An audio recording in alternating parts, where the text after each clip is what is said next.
Hi, everybody, and welcome to another extra very special Hobby Titans. Folks, the cat is out of the bag. And by that, I'm talking, of course, about my co-host, Kat, but also all of the huge chaos reveals that happened today. And very fitting, we are working on more chaos today. We did some chaos last week. We're doing some chaos this week. Kat, when you came in today, I told you you're in the special seat where we really look at what you're doing. Yeah. And I'm producing. Yeah. And neither of us really know what we're doing today. Right. Can you try to make sense of what it is we're doing today? Well, from my understanding, these are Adrian's models. These are Adrian's models. We're going to get a quick... Oh, no. Oh, my gosh. Oh, my gosh. Oh, there we go. We'll come back to fan stuff. Sneak preview. Sneak preview fan stuff. There we go. Yeah. Okay. So from my understanding, these are Adrian's models. And we have a couple different dudes to work with here. Yeah. And he has done a ton of, kit bashing. Yeah, so he's jumping the gun on Chaos Knights. He wants to make the little Chaos Knights. So you guys know Adrian loves a good conversion. And that's what these are. He has left us with some conversions. And Kat and I are going to kind of finish painting them today. And it's a lot of weathering that we're going to be doing, right? Yeah, yeah. He left some almost done examples. Yes, we'll look at that one in a second, yeah. But we weren't sure if he wanted all of these up to the level or more or whatever. But since he's not here, I don't really think he gets to say. He doesn't get to say. We went more, right? So yes. We think he's going to like it. He's going to be nice and surprised when he comes back. Yes. Let's get into it, folks. Let's get creative.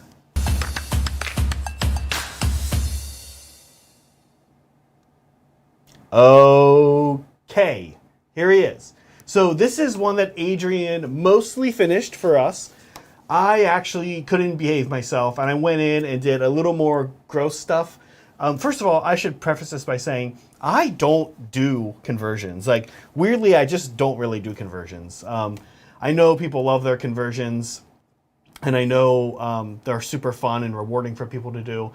I have, a conversion for me is oh, I'll take this bit from the same line and add it. I'll swap this head. Very minimal conversions. Yeah, I think Adrian went kind of buck wild with these. Yeah, and I think it's cool. So he's got on the front, okay, I can identify some of the bits going on here.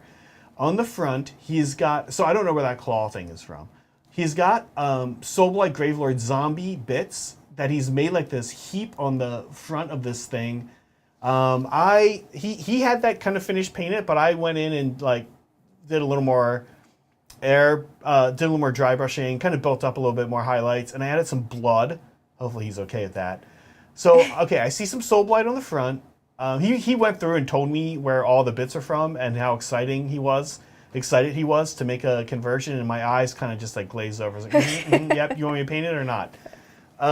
In the back, I think there's a piece from Venom, not a Venom, what is it called? Kronos, Talos, Drukari.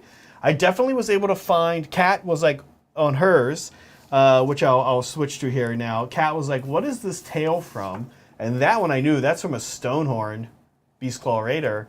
So I was pretty excited about that, I guess. Not really. I'm not really excited about conversions. I think it's really cool. Right? I think it's cool. I like taking bits or unused bits or whatever, or someone's destroyed kit or whatever, and then kind of making it into something else entirely.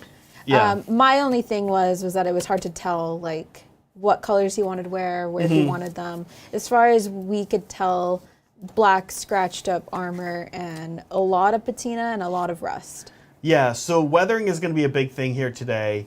Broken Chef Forge World Armiger. Yeah, I thought it was from a terrain, one of the terrain things. I've made the servo terrain that has different claws. I couldn't tell. Anyway, we also added tufts to the base. That's going to be really exciting. We love tufts. Yes. So here's what we're going to do now. What are we going to do now? Well, I mean, if anyone can see, we have a plethora of options for us to choose from. We have a bunch of different metallics. We have a bunch of different shades and washes. We even have some hobby acrylic paints in here. So yeah, I think really what this is different kinds of weathering, but easy weathering. Yeah. And so easy, quick, fun. I think weathering is super exciting, just given the amount of freedom that you're given with it. Yeah. I err on the more realistic side of things. The two schools being what? More realistic, more cool looking? Yeah. Okay. Yeah. And I can understand like a super like rusted out beast monster thing. It's just like where I put rust and where I put patina will hopefully make sense. I see. Yeah, I think really we can just kind of get down to it. Get into it? Yeah, like we have similar stuff, Yeah. but like different enough. Like I went and dry brushed these little tentacle things on here because I thought maybe Just move forward a little bit. matched with the tail here Yeah. to draw that in. But other than that, like I think Adrian went in and did some metallics here, and then he started weathering. But in comparison, like I want to do some like scratches up on the armor and then tuck some rust into here. And then, put some bronze somewhere and put some patina on it. And just really, because they're like, I think their main color is black armor, pick out like little details, which I think is what Chaos is all about. And it's just all the little bits and bobs everywhere. Yeah. Now, we should say that Adrian did leave us before going off to England for a couple weeks. He did leave us with a recipe for kind of like the rust goo he has that's in the cracks. So we will follow that. And that's the right thing to do. One, he asked us to do that. And then two, also like, I think we would do it anyway because we do want consistency, right? And he's already started a few of these guys. Yeah. So we want at least a couple things consistent. And then Kat and I have been just kind of looking over the different models and being like, ooh, we could add this little element or this little element. Yeah. And we're just hoping he doesn't strangle us when he gets back. But I don't think he will. I think he's going to be happy with us. He's also just not like a strangler in general. Yeah, I think he'll just be super excited no matter what. But we do want it to fit with everything else he already has going on. Right. So I think that's the most important thing. But we were talking about how kind of fun it is to take someone else's models and try and like match essentially what they've already done to it. Without them being here. I know. I was saying I kind of like closing. Like, yeah. I was like, ooh, I think maybe I just want to be like a closer. Like, you airbrush, you even do like the dry brush, the everything, and just like let me go in and like the last like 10% of the model. Yeah. Yeah, kind of into it as a concept. I'll show you guys what I'm gonna hop on. So we're kind of finishing up a few little his conversions are just, there's a lot going on. This one has like horns on it, you guys can see, and I have a horn recipe that I've shown on the stream. We did it a couple weeks ago when we did the crown spines. I see no reason to deviate from my horn recipe now. So here we go. I'm adding just standard Zach horns here,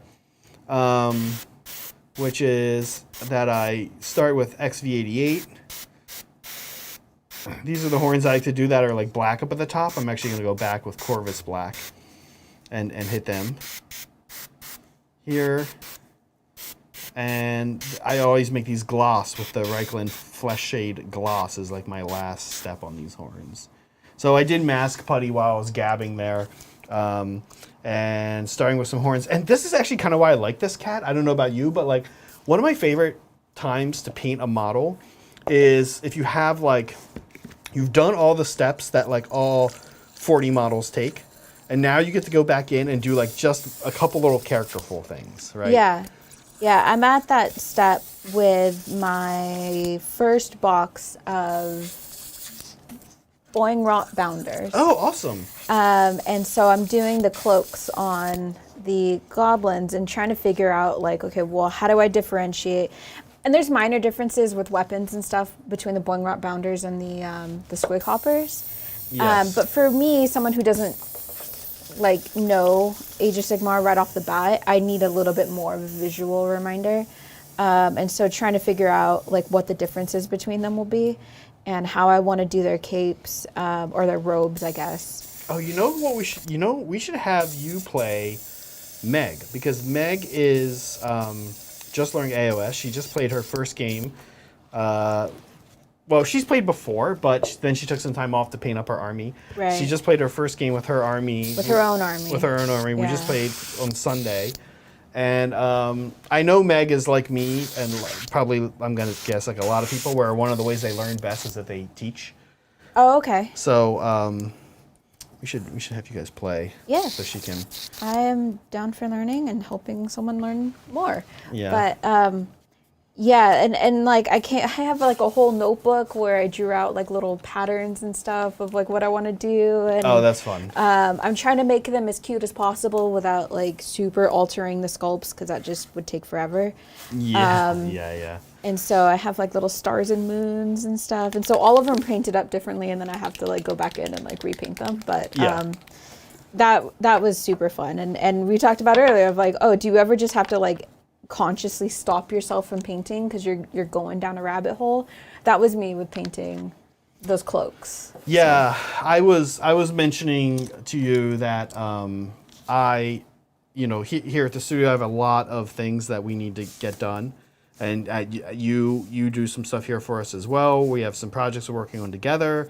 And then, of course, at Game Castle, you often are like doing the terrain and stuff. And I was asking you if you were ever just like, hey, I absolutely don't want to work on all these other things right now. I just want to work on this one or two things. Yep. If that happens, or if that happens to you guys, like you have multiple things to do and you're like, I just want to do one. I really just want to be painting my Daughters of Cain right now. Right.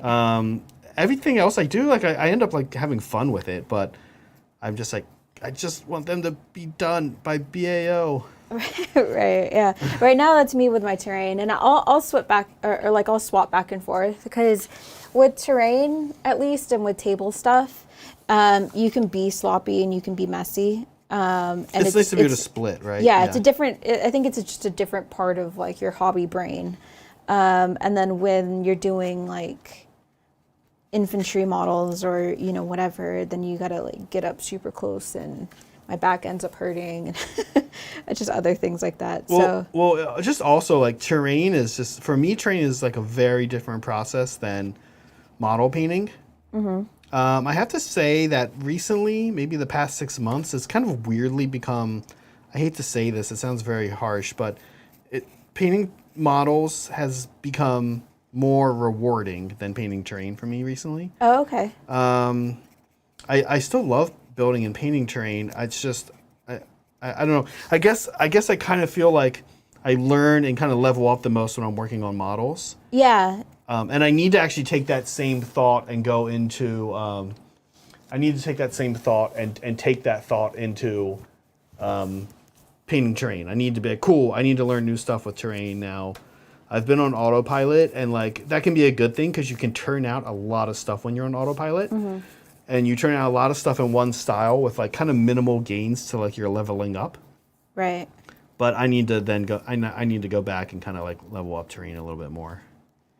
Yeah, and actually with me focusing a lot more on terrain, and I have pieces of the same table that I painted a few months back.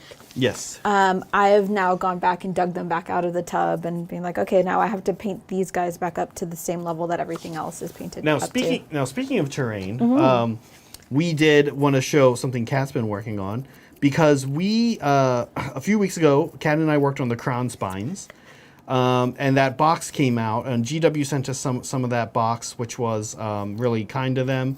And we were like, you know what? We're going to see what Kat can do with some of the terrain. Yeah. So one of the pieces in the terrain box, that it's the Thondian Strong Point.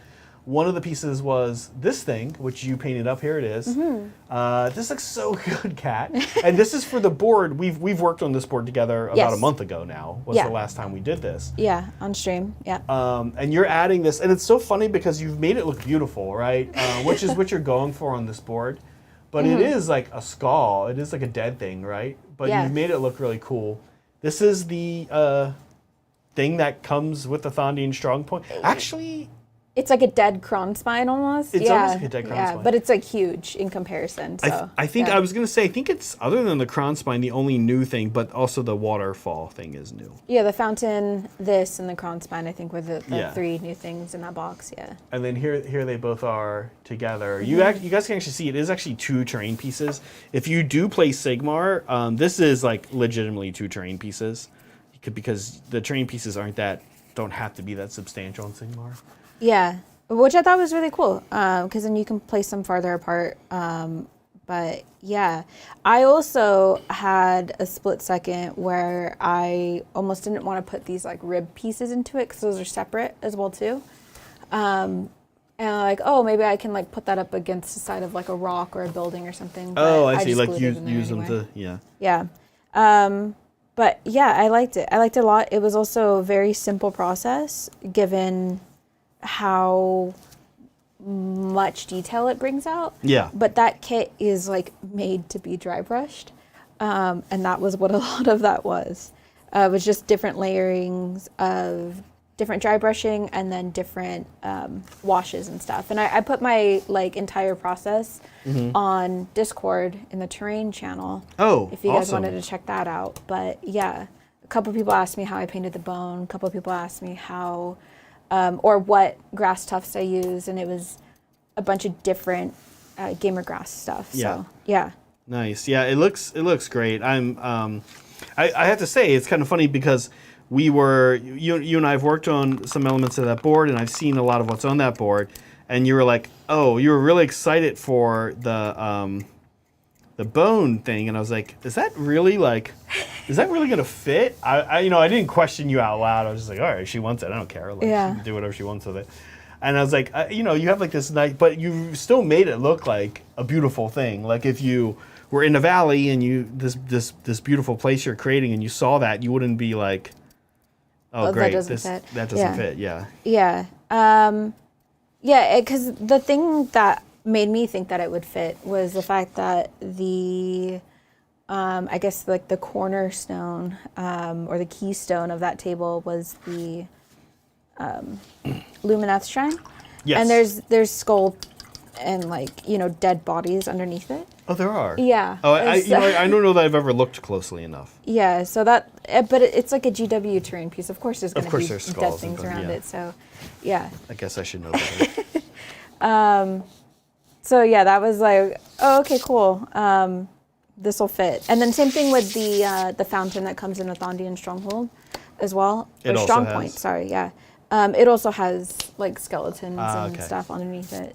Okay. And some of it I've covered up with tufts, but some of it isn't. So I needed something to tie everything together. Yeah.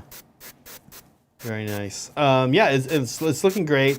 We want to give you guys an update on where that board was, because we said we want to start getting doing more terrain projects on the stream, like Brett and I did a lot when we started off, and we do still want to do that. But there's just been so many cool 40K releases. Yeah. And honestly, there's just been a lot of releases, and we're trying to keep up with a little bit of everything. Yeah. So. Yeah, but definitely. The other thing that's making it take a while is that some of that board is being 3D printed, and they're huge pieces, and so it's just taking a long time. Yeah, no, it's gonna be exciting. Okay, what are you working on? Yeah. There's like a lot going on today, so I'm gonna like jump back and forth. That's so fun. Yeah, so I did a quick dry brush with just in like some spots. Kat, put that where you want to paint it. Very. I realize we have like a rough view today. Very sloppily kind of dry brushed with some silver. And then I went in and sponged on some silver in some other places to make it a little bit stronger. And then I've also taken another piece of sponge and sponged on this chocolate chipping color. And it looks like almost kind of like rusted out paint a little bit when you put it on top of stuff. And so I'm sponging that on in places. I'm going to get ready to put this like rust wash thing. Okay, I'm going to have to do that. Yeah. I'm going to catch up with that. Okay. Yeah.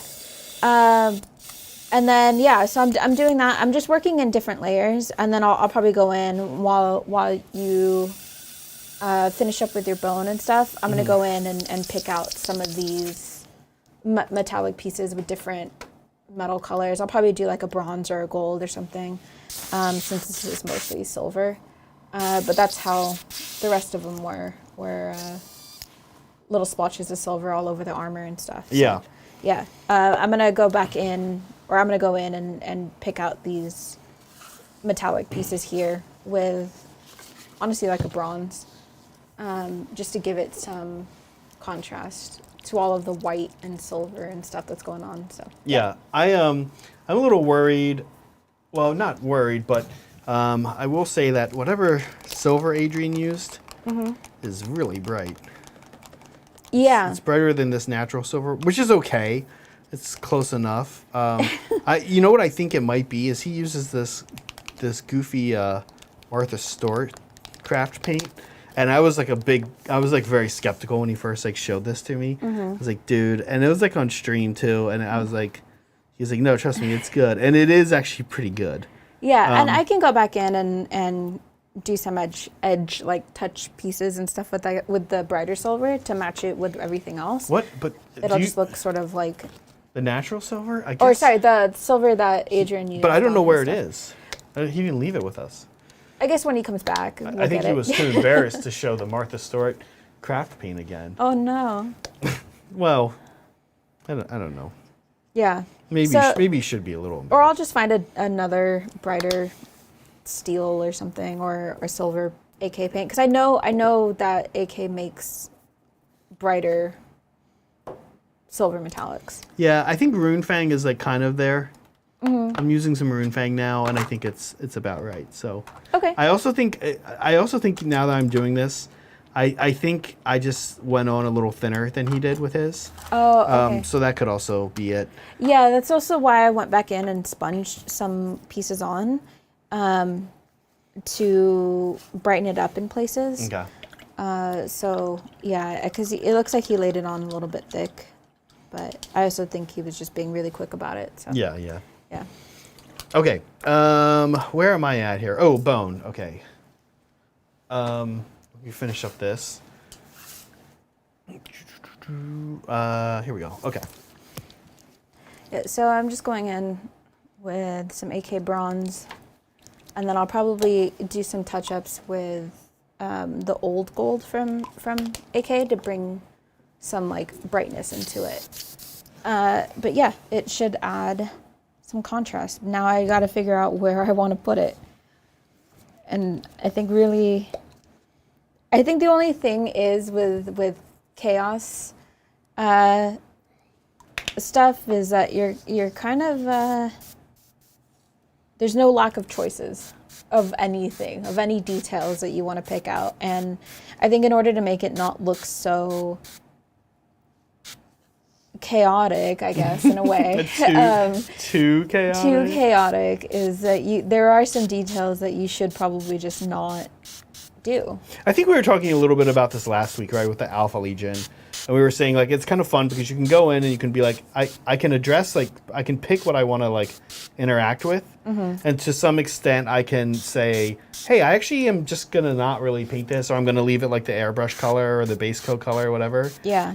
And I agree. I really like that a lot about the Chaos line. You can just make a call and say, hey, this weird, like, emblem or this weird like lattice work that's on all of their left shoulders, I'm just gonna leave that the same color as the base armor. Right? Yeah. But this other piece over here in their chest, I'm gonna pick that out, right? I do like that about it. And you know, Adrian going in here and making like this conversion, even adding another layer, although he really did a good job turning these into a chaos thing. Right. Because I don't think, a lot of this is not chaos lined. Maybe some of it. A lot of the bits and stuff. A lot of the bits are not. I mean, like I said, that's a Beastclaw Raider tail. Yeah. That's an Ogre Frost Stonehorn tail. Well, listen, we do have a super chat, Broken Chef. Thank you, Broken Chef. As always, not sure if you saw the Desert Orcs. I am second guessing the bright red tufts and going more dark brown parched. Happy hobby all, and John is a fiend. Yeah, I had an amazing game on Tabletop Titans Premium last night with John.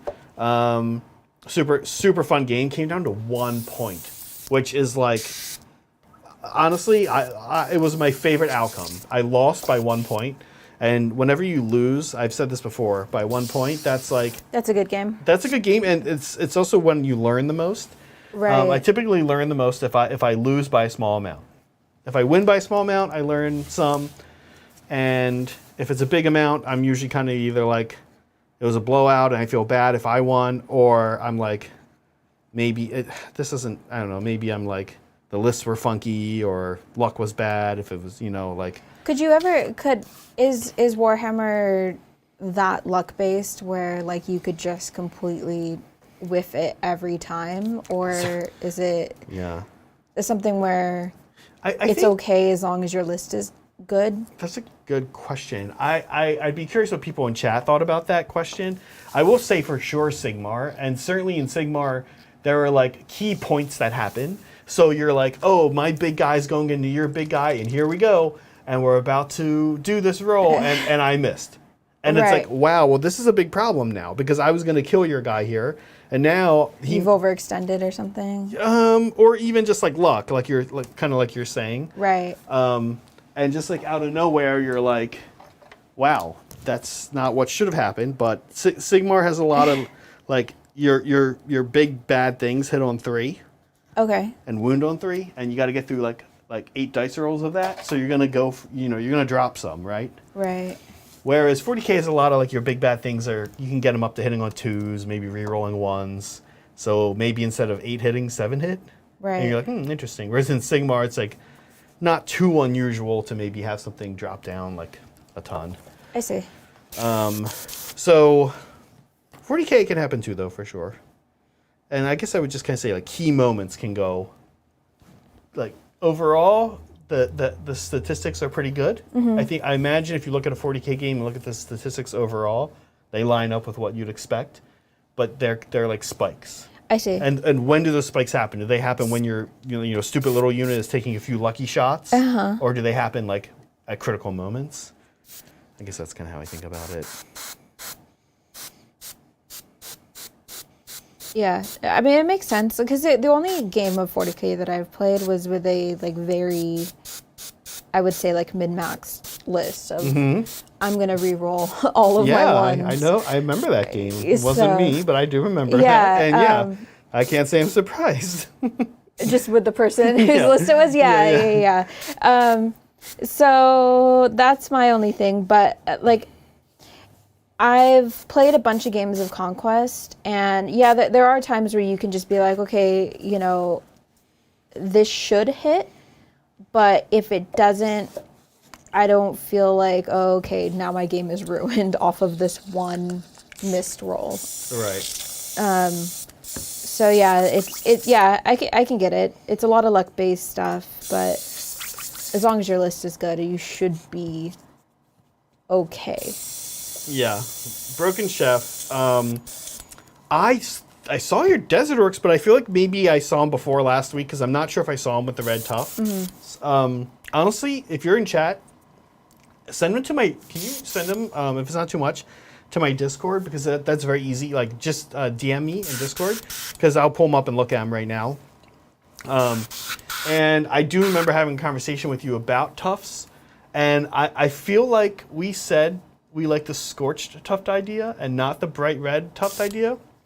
Or a mix of them. Or a mix. I am very worried that bright red tuft sounds like something you and I would recommend. Yeah, I worry. So I don't exactly remember what Kat and I thought, but both of us would be on the hook for bright red tufts. If you're finding that your tufts are too bright, or that they're not realistic enough, or something, what I would suggest doing is spraying on a quick matte varnish. That should bring down the shininess of it. If you find that is not enough still, toss on some like watered down PVA glue into the middle of them, and then get like a brown or so powder pigment, and like just kind of sprinkle it in there a little bit, and then mush it around with the brush. That should at least make the middle of the tuft like a a muddy-ish color, a little bit dusty. But yeah, usually with bright stuff, like, and this is like the same thing with like costume wigs. The thing that makes it look not realistic is how shiny and plastic they are. So taking the shininess down might help. So that would be my suggestion if you're not in love with them. And if the reason why you're not in love with them is because they stick out too much. So de-shining them would be my suggestion. De-shining. Yeah, which is mattifying them, yes. Would be my suggestion. Or if throwing on some like dusty powder pigments inside of them as well might help. So. Yeah, we are actually adding some of the gamma grass. Gamer grass, yeah. Yeah, the dry step set right here. Broken Chef, and I like it a lot. There's like a dark brown one. I can't remember what I got for my Bone Reapers, which I won't start painting probably until the autumn. But I went to do salt flats for their bases, and I got like a insanely dark, like 2 dark brown ones, like a dark brown and a medium brown one for that. So yeah, the red is interesting. He says he hasn't done them yet, but you can just stick them on there without gluing them on, and then you can see how they look. Yeah, the back should be kind of sticky. That's all I did on these ones with Adrian's. I didn't glue them in case he hates it. Yeah, the back should be kind of sticky, so you can just put them on there, see how it feels, and then take them back up. And it shouldn't ruin anything as long as everything's like locked in and dry. But if they're not on your base, I think that makes changing them even easier. Yeah. And so you can paint your tufts. You can airbrush over them. You can rattle can over them. One way that I really like changing my tufts is adding flowers to them. Oh yeah, you do that. You did that on the bone. On the skull thing, yeah. Yeah. I couldn't find like the exact bright pink flower tufts that I wanted, so I just made them. And that's super easy. All you have to do is just dip your tufts in some glue and then into the whatever color pollen from Woodland Scenics you want.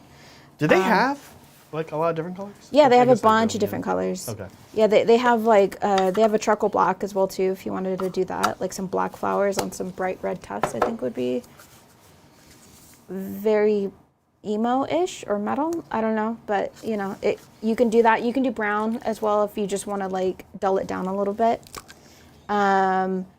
But yeah, I would try mattifying them first and then going from there, because just spraying on a quick matte varnish is the least drastic change you can do to them if you don't like that.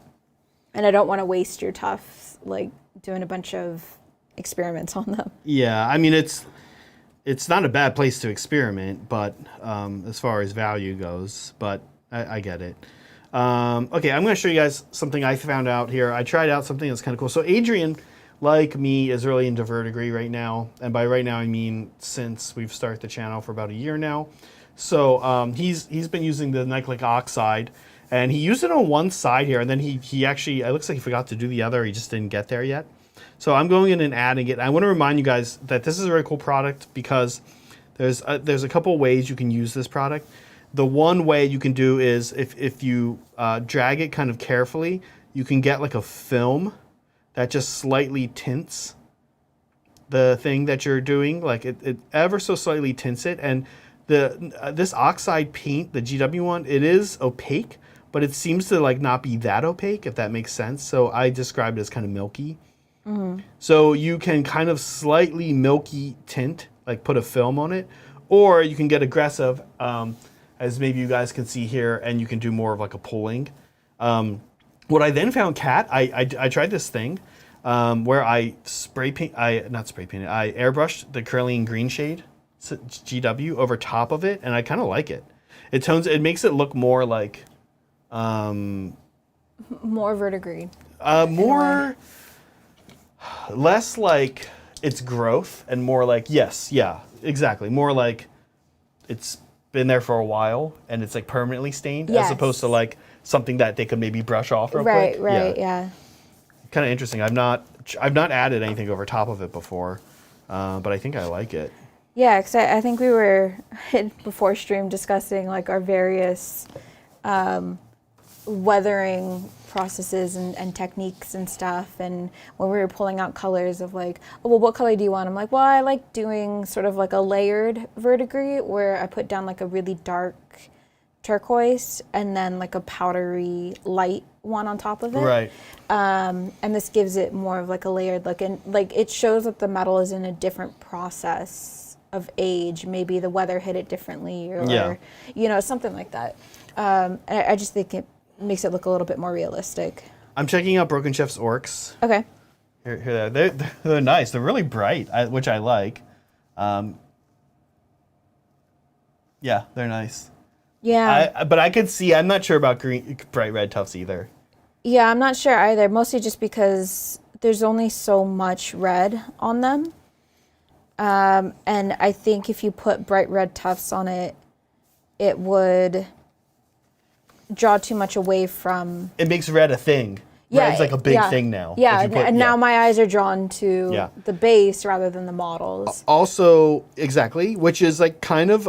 Which like I think basing is super important, right? Yes. But you really want to like get the perfect it should accent. complement your model right. and not overpower it. Right. Yeah. So I'm totally siding with you on this, Broken Chef, about the bright red. I doubt it's going to look quite right. Here's what I would actually toss out. I would say, yeah, dark brown. So the Gamer Grass dry step set is good. You'll see, actually, here you go. You can see right there. That's, I think, it comes with 4 different colors, and I think that's all 4 of them. I don't know that the tan one is going to do you much good, but it might be okay. It comes with one that's like very olivey that I also like, and then it comes with like a medium brown and a dark brown one. Mm-hmm. Right? Medium brown, dark brown, tan, kind of olivey green. Does that sound like fair, Kat? No, yeah, it's totally fair. And I like the sets that Gamer Grass comes out with, because I like mixing different colors of tufts together. The autumn one is good too. Yeah. The autumn one is good, yeah. Yeah, and the green meadow one or something like that is what I used on my, like, floating magical forest board. Okay. That and also mixed with the different heights that they have as well too. So I have one of their like super dense green 12 millimeter one that I find hard to put in places, but it's great if you like tuck them into corners and stuff. But yeah, I don't want to make you like not use them, but I would suggest if you're going to put them on there, cut them into like really small pieces and then tuck them into other tufts, like brown tufts or, you know, the beige tufts or something. Because that way you can still get a pop of color on the base and it does match your orc, but you don't want it to be like the only thing that people see. The other thing I was going to toss out, Kat, is based on what we just looked at, is I feel like he might benefit from some skulls on there. Some skulls. Like honestly, I'd pick up the GW skull kit. Yeah. It seems a little expensive, but honestly, I think for what you get, it's a pretty good product. I'd consider picking up the GW skull kit and just like airbrushing them or quick dry brushing them, like all of them in one go, like on a Saturday or something. That's what you hobby, and then just having them in a pile to just add to your bases. Because I don't know, something about tufts plus skulls is like the look I feel like. That's a very Games Workshop look, yes. It's a very Games Workshop look, but I actually think it would be quite nice there for what he's going for. Yeah, for sure. I also think the Bracken box as well too. Oh, Barb Bracken is such a good box. That one would be good, like some dead plants. Doing them like, and I actually, we've talked about this before, I actually really like when you do the plasticky look with the Barb Bracken with I like the different texture mixes of like with the tufts. Yeah, I really like that a lot. Yeah, looks awesome, Broken Chef, and thank you for your support as always, and good luck. Been cranking out a lot of models, man. And thank you, Rudy.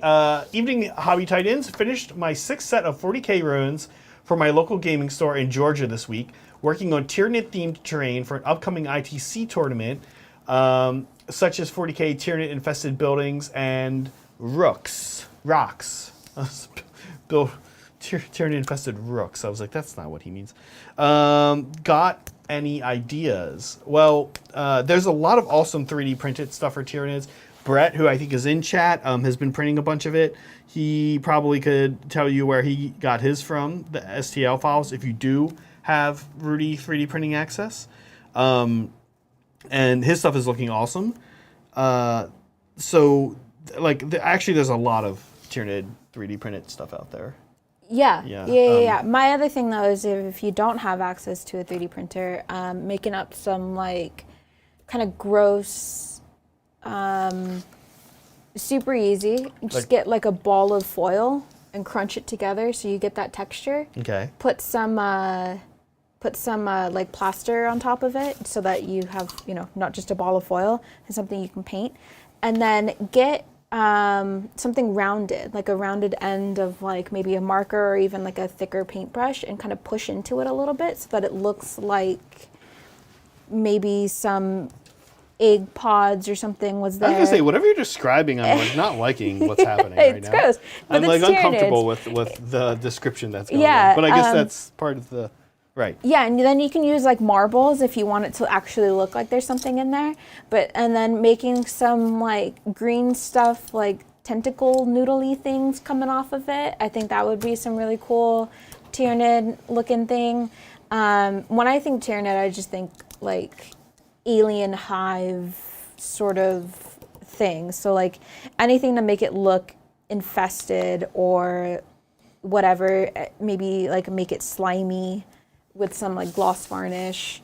I feel like I would also yes, so green stuff is good, but honestly for I think like for what you're describing, I would actually use Magisculpt. I think I feel like it goes further. Oh yeah, or the pricey. Yeah, for or the that. Sculpey as well too. Or you can use air dry clay. My only thing was that it's a little brittle. I'm a little skeptical of air dry so clay. Yeah, he's making stuff for a store turn. For store, yeah. Yeah, so definitely mix it with something that makes it a little less brittle. But yeah, that would be my suggestion. You can make like some like alien egg pods or something. Alien egg pods is cool. I would look into Magisculpt and like doing like tendrils and stuff coming out of ruins. And what I like to do with that is I make it and let it, and when it's at its state that it's not hard, it's still a little malleable, but it's like not soft anymore with the Magisculpt.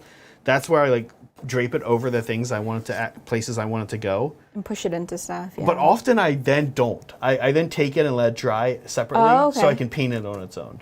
Oh, okay. A little more easy. I don't think you have to do it that way, Rudy, but I like to do that, like I said, literally just so I can like airbrush it or aggressively dry brush it or overbrush it, or like wet overbrush it, like a different color than like the Imperial stuff it's infesting. So yeah, I think I'm trying to think what else Tyranids. Oh, here's another one. You've probably thought of this, and maybe it's almost too obvious. But I would toss out the idea of honestly ask your Tyranid friends for bits. Tyranids, a lot of them more newer kits, and by newer I mean like past 10 years, especially for the big monsters. The kits often make several different things. Exactly, and so more often than not, they probably have, like, if it makes a Tyrannofex, they have all the Turvagon. If they made a Tyrannofex, they have all the Turvagon kits, right, or bits. So I would ask your Tyranid players for bits, and then the Tyranid kits are also weird. A lot of them came with these little infestation nodes that I think you're supposed to use for gene sealers or something, but there's a lot of those out there. I know we have a ton of them.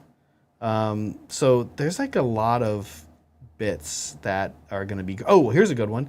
If you know somebody who made zoanthropes, ask them what they did with all the venomthrope bits, because that's all the tendrils and that stuff, right, comes from that kit. Yeah, Rudy, good luck. Now, also, we wanted to... Rudy's been doing a lot of stuff for his his local game store. His local game store. And so we actually put a little display of some of the stuff he's posted in Discord together here. So this is a special shout out to him. There's Discord, and it's a lot of stuff. Yeah, it was a very impressive amount of stuff. And now I know that he also said that a lot of this has been sourced from like a bunch of different people. Like there's a lot of MDF terrain and stuff. Yeah. But then he is then going in and putting in so much detail and little posters and everything. And it was just kind of like awe-inspiring, just how much stuff you're like trying to do almost at once in a way. So yeah, that I hope your store that you're doing this for appreciates it as much as they should, because this is a lot. This is a lot of work. Yeah, a lot of stuff. Yeah, and there's a lot of pictures as well too. So that was like a big thing that we wanted to not just put it in like fan stuff, but also like just show off more than that. Like this looks great. The amount of detail on these pipes and like just how many there are. And we put his Discord handle on here if you guys wanted to take a look at it. It's a lot. Was this in terrain? It was both in terrain and just Hobby Titans talk. Okay. Yeah, there were also different pictures in both of them, so it's not like it's the same pictures in each channel. So yeah, this is super great. I like it. I like it a lot, and you know, also very, very, very wonderfully nice person as well too. So definitely deserved a special hobby shout out. Yeah, definitely. Oh, these look nice. Yeah, these are cool. Yeah, these barrels and stuff, and they're just there's a million of everything, but also this was super cute. Oh, this was cute. Yeah. This was like the best. It looks great. It looks actually like I think it was done by hand, but it looks spray painted on. Yeah. Yeah. It looks super like cute. it looks like the cheapest spray paint you can buy, and then he like kept the runniness of it and like like really well done. Yeah. Yeah. Yeah. Awesome stuff. Yeah. Keep it up, Rudy. It's super cool. Okay, we got some. Thank you, Blake. Of all the new models and products shown today, what is your favorite? Anything you want to paint?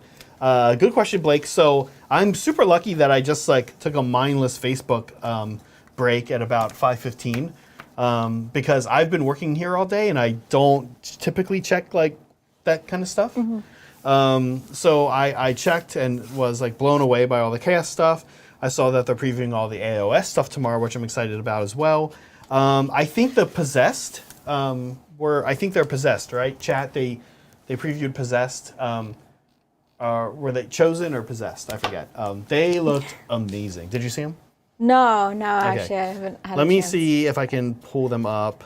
I was actually like, when people started mentioning it right before we started, I was like quickly trying to look up everything, and I'm like, I'm not going to be able to see anything. I know, Can I get that oxide really quick? Yes, I'm just like scrolling down my Facebook feed, hoping that I'm going to see this, but like, of course, now it's not there. So now I'll go to Warhammer Community.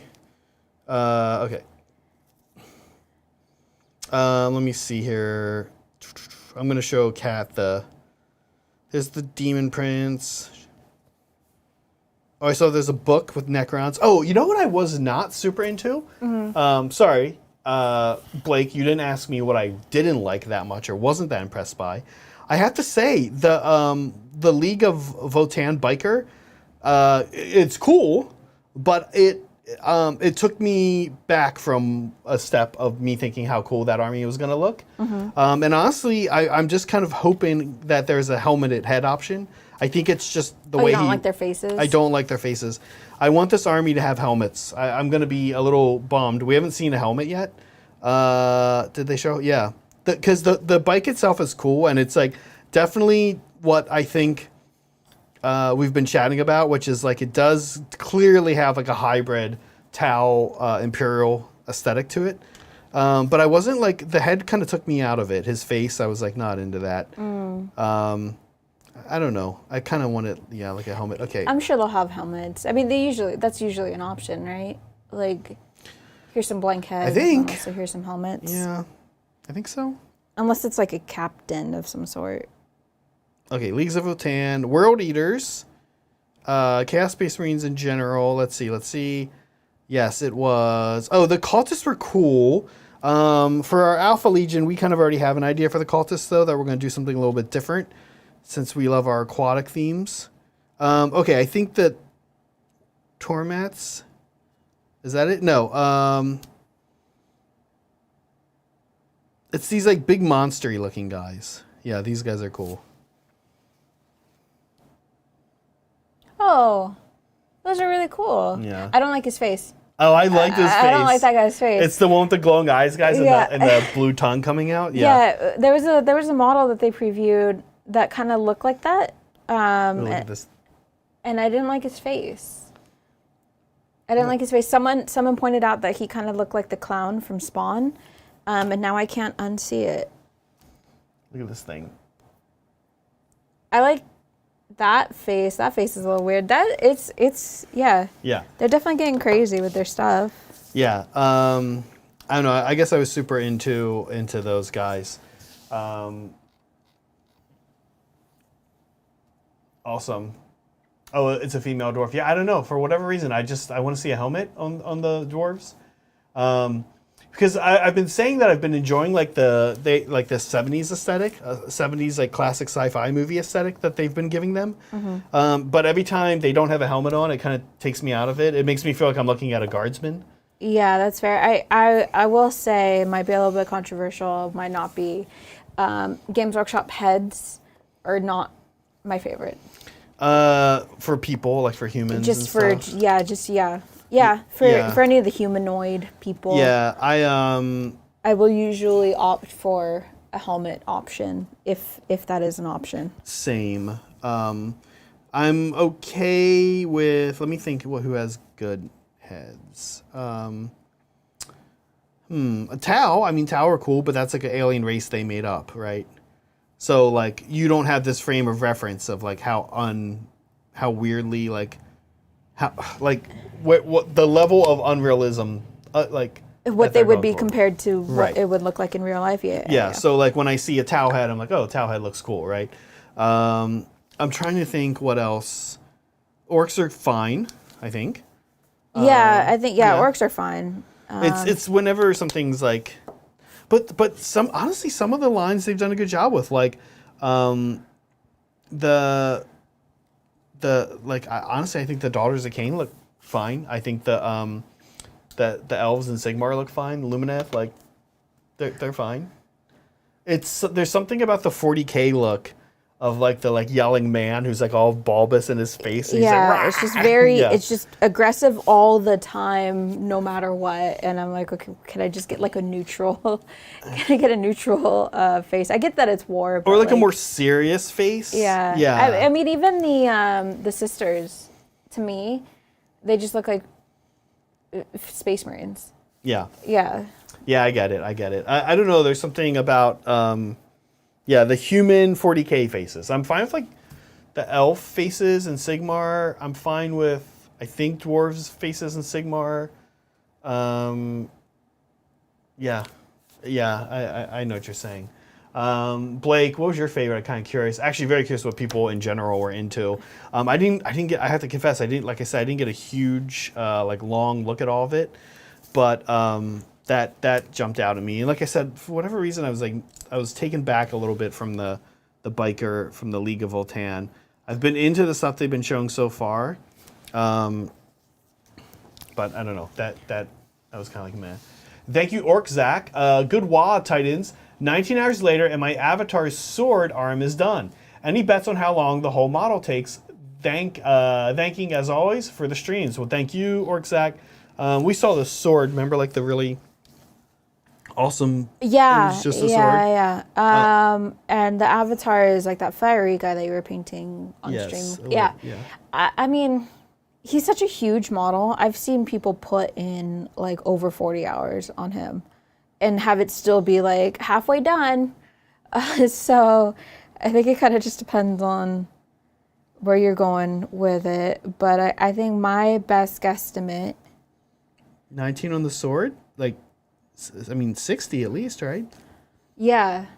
On the rest of it, or is that including the sword? I'd say not including the sword. Yeah. Yeah, I think I'm gonna agree with you. Like 60 probably. You got about 60 hours left. The sword is gonna be big. A big part of it. But yeah, digital designer, same. Like the bike itself is super cool. I love the way they painted it. Again, they're like doing these like vibrant color, but not like too dim colors that I tend to like. But and the bike itself super cool looking, but just like not into the face, the head. Yeah. Yeah. Well, Orczak, you know, it's looking amazing. I'm on. I don't know what hours I'm on. I'm currently on my hobby table. Is a number of things, but the one I'm saying is like the thing I'm really working on, not just like cranking out. Are your daughters? Is 40 witch elves, and they are taking some time, to say the least. Yeah, I don't think I've touched my bloom spite in a bit. You did you just said you were doing your bouncy guys, right? Yeah.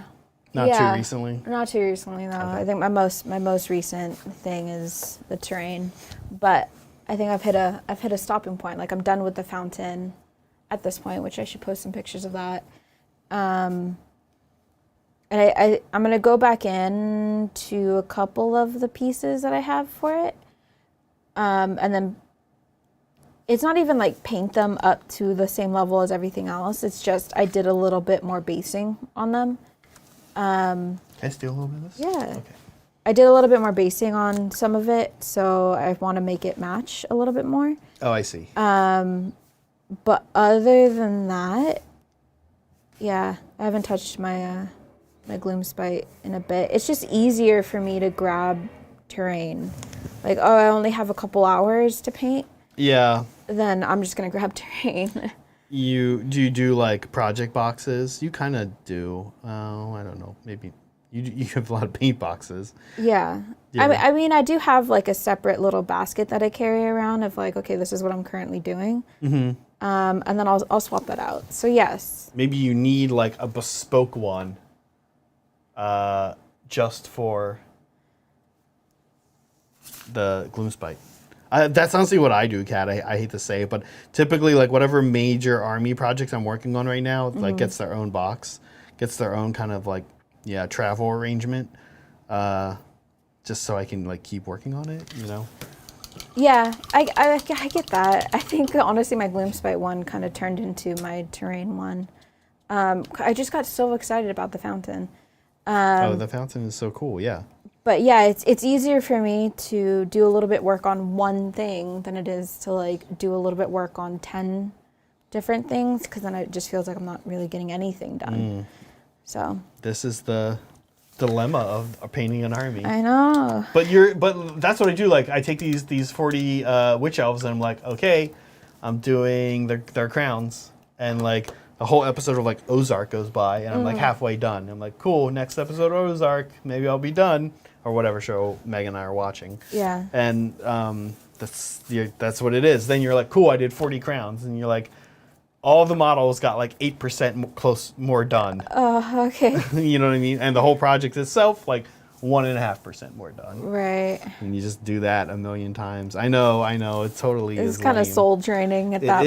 It is, but yeah. Well, okay. But the cool thing about like painting an army, though, especially like going through the troops like that, it's a slog. But when you're done, you're done. And like you always have that army. And after the initial push of an army, like the initial like I'm starting this army, here's my like up from 0 to like 2,500 points or 2,000 points. I usually like to start at like 3,000 for my initial push, so I have like options. Right after you do that, then you're like you're like good to go on like now I can just do things one at a time. You know? Fair. But you have to get there. You have to get through that initial like slog. That start is the thing. And like you haven't played the army, so you're kind of like, I don't know how fun this is going to be. Like you're excited, or I am anyway. I'm like excited, and I'm like, this is going to be great. But I also don't quite have like the like exact excitement of like knowing what's going to happen in the game and blah blah blah. So and yes, Bryce, that's the plan. I have 1 week, 1.5 weeks. So that is the plan though. But I don't know. If I'm honest, it might not. We'll see. Okay, let's check in with reality. How's it going, Kat? What's going on this guy? I put in some bronze little details and stuff, and now I'm covering those bronze details with some oxide. And then I think I'm almost ready to get this like rust mixture stuff going, and then put in some rust details, and then do any bit of touch-ups that, you know, I want to do. But I'm trying to keep this like simple and messy and on theme, I guess, with the rest of Adrian's stuff. It's like a fun challenge. It's wild. Yeah. Okay, now listen, I need to sponge it up. So talk me through what I'm doing here. I haven't done the sponge process. I think I've got these two guys largely like done-ish. Aside from the weathering, I could go back and do things, and probably will, depending on how we do with time. I'm kind of interested in these vents he's put in here. They're tiny, but I'm a little interested in trying like the burnt copper thing. Oh, okay. With the Minotaur Ghost tints that I accidentally ordered one of each of. But I don't know that I want to mess with that either. I'm a little bummed that the heads are like, I guess, at the Phillips's house. We're gonna like finish these guys except for their heads. Oh well. It'll be exciting. It'll be exciting to see them then with heads. I'm enjoying like this like teamwork project on like a model. I feel like these are gonna be like, I don't know, like we're all kind of just doing whatever. Definitely not what Adrian asked, but I'm I'm loving it. I will say this guy right here. So this guy's got horns, your guy's tentacles, and 2 giant guns. This is a magnet that all of them can have these guns or things on the back he's put here. I want something here, and what I was kind of thinking of doing is the chaos is I don't really do a lot of freehand stuff, but I kind of want to do like the red chaos symbol on him. Okay. Like half here. I'm actually kind of curious. Do I have a decal for this? No. This decal sheet, man. Is this? I've seen Black people Legion. do like chaosy tribal, paint stuff. Yeah. By almost creating like a stamp of sorts. That looks all roughed up and textured and everything, and then you can like dip it into stuff, and then you can just put it everywhere. And it gives it this sort of like hand-painted, messy, sloppy look to it. And then you don't have to like super worry about it. Is that something I can do right now? No. No, probably not. Okay, that's okay. Let me go back to the question though. What do I need to do for sponging? What did you do? I think you got enough silver on there, but this brown color right here is the chipping. The chocolate chipping? The chocolate chipping. Let's push it into frame a little bit more. Yeah, the chocolate chipping.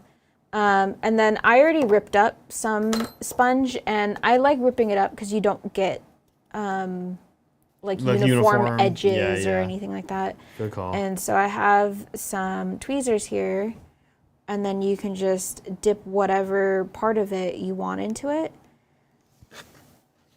And then you dab it off on the piece of paper. And then you can just go in and touch it to places. Oh, okay.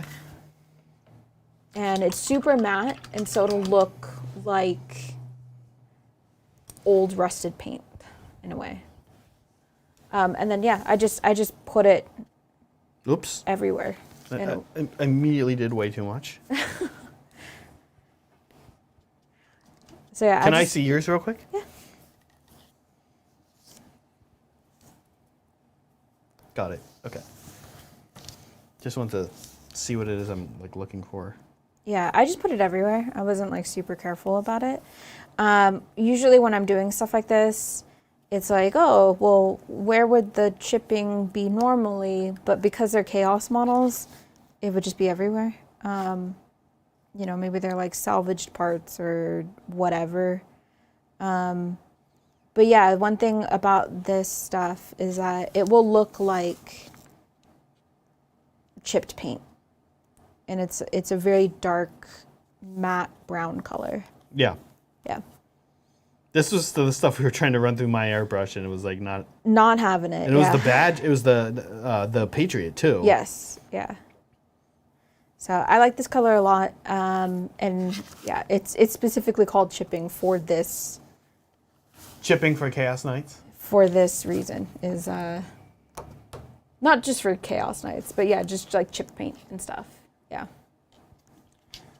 No, it's great. And it's super easy. But yeah, just make sure you like rip up your sponge. And the sponge that we're using is just like... It was from my Simhan kit. Or my case. Your battle foam stuff? I use Care multi-case. Oh, okay. Well, I was just like remarking because like usually the only company I know that cuts it into specific shapes like this is battle foam. But yeah. Yeah. So I like literally had some of it extra. I was like going through and doing stuff with my army for two reasons. One, I have a game tomorrow with Brett and Liberty Fire says Kat and Zach, and then Brett. Thank you, Liberty Fires, as always. Actually, yeah, I have a game. Brett and I get a game. Brett actually texted. Brett, you texted me, and this is me now telling you, yes, I'm still in for the game. And Brett, I will be taking. I think my list is gonna be less good than I initially thought, but you should not change yours because I kind of just want to get. I'm cool to get wrecked by Brett's tournament towel list. I'm very interested in seeing what it is anyway. So. Anyway, I have a game tomorrow with Brett. It's kind of been nice not having Thursday shows because I can go to my local narrative club that Brett is the president of and getting a game in with him. Super fun. I don't think I've played against Brett's new Tau since Tau have been new. I've played Tau. Don't think I've played against them. So punishment fits the crime. Oh my god, yeah, this brown stuff does look good. Yeah, I like it. I like it a lot. This is and it's like a universal chipping color. Like I find that it's just like, oh yeah, that's what paint looks like underneath it. You'd want like this or like a gray, right? Yeah, just something. Like yeah. like a drab gray, like a brownish gray, honestly. Yeah, because it looks like oxidized rust. Yeah. And it's not like super red or anything like that. Yeah. Yeah. I like that it. actually did help this guy a lot, but I still want like a chaos thing. But then I should have done that over top of that. I don't know. You know what? Honestly, here's what I think I'm going to do. When in doubt, I'm just going to spray paint Minotaur Ghost Tint Fresh Blood on this guy. All right. Oh, you're about to do this. Oh, yeah. let's get a view. Okay. I'm going to attempt to... Adrian's recipe. Yeah, so I put a ton of water. Do you think that's enough, or do you think I should do more? I don't know. He just said water, this... A small amount. The only thing he specified really was that there's a small amount of that. Yeah. And then some rust pigment. So I'm going to attempt to recreate this, never having seen it in use. And I don't know what small amount means to Adrian. We have no idea. This is a small amount. Yeah. And he said it should be like sludgy. Great. So that is mainly due to the pigment. So maybe I put a little bit too much water in it. I'm not entirely sure. Here, I'll grab, on the Glam Cam we have, first I'll show a reminder. This guy's had this stuff added to him already. So on the Glam Cam, I can bring that up. Oh man! In the meantime, I'm going to show the blood I spray painted on this guy. I'm like, I think there's going to be people that are going to be like, "Hey, I'm not into that." But I think Adrian really likes blood splatter. I don't know. I was about to say I'm not sure if Adrian's one of those people or not, but I'm kind of actually into it. Yeah. All right, I'm handing you this guy so you can kind of see. Okay. See, the blood on red is, or like glossy blood, so that's gloss is going to stay that level, folks. So it's like fresh blood. Yeah. But I will say that I was telling you this earlier with the horns, or like last week, one of my favorite things is to put a gloss color over top of black.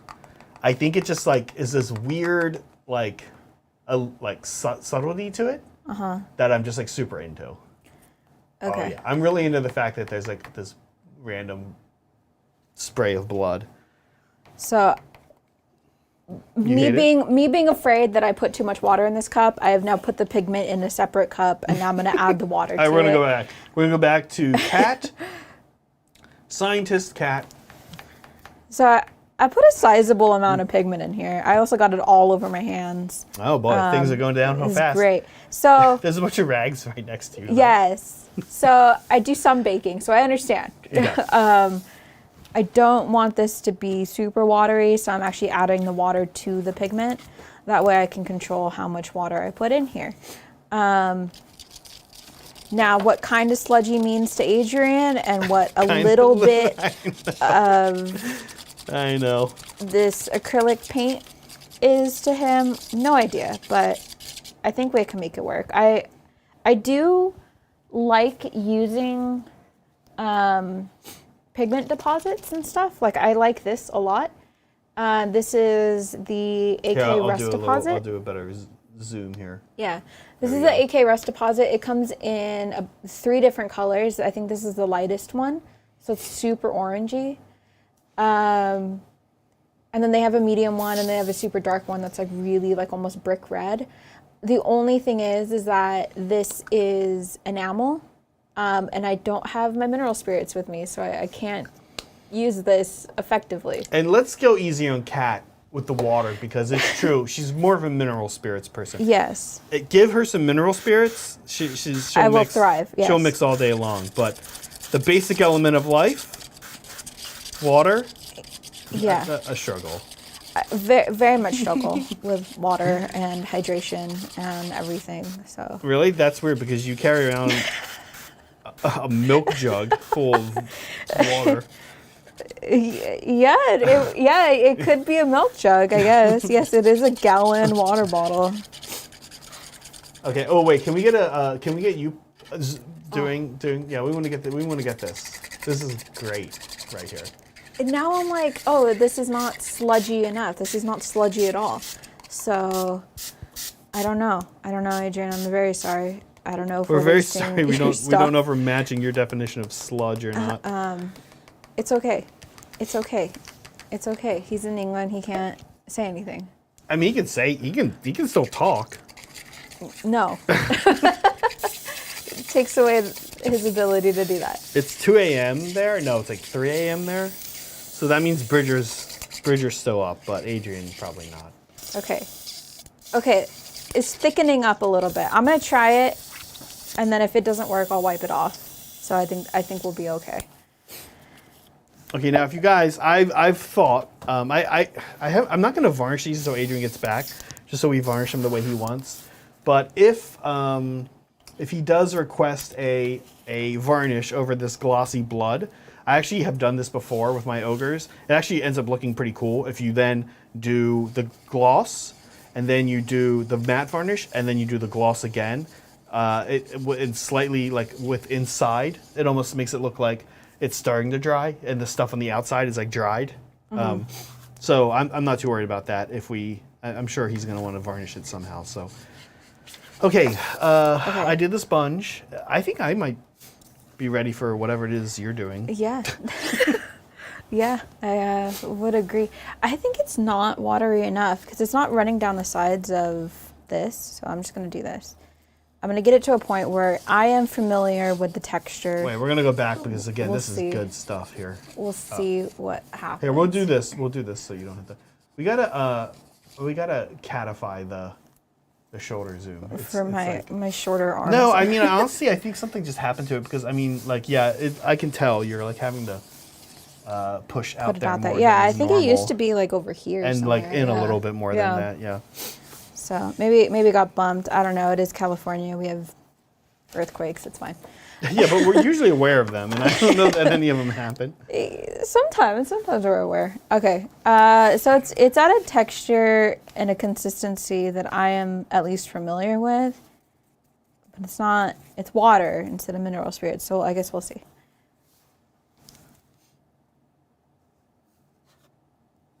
Thank you, Ogre Barbarian. Ayo, Hobby Titans. Okay, I know y'all don't dig conversions. That's not true. Kat and Adrian definitely do. I also dig conversions. I just tend to not do them that often. Yeah. But I sent you the Telemons and Alaris for the Cust Ogres. What are your inputs, oh gurus? I'm going to check in a second here. Where did you send it, Ogre Barbarian? Did you put it in Hobby Titans Talk? Did you put it in? Did you send it literally to me on? Well, I guess I'll open Discord and find out probably. Let me see here in a second. I'm just doing a little bit of dry brushing myself real quick on some of the verdigreed stuff. Okay, and now how's it coming out? It's actually pretty good. Okay. But yeah, I'm just using like a empty brush in a way to like blend it out because it is coming on a little bit strong. So I'm just blending out. I need kind of a crappy little brush. I have the same one as you. Same AK dry brush. Probably.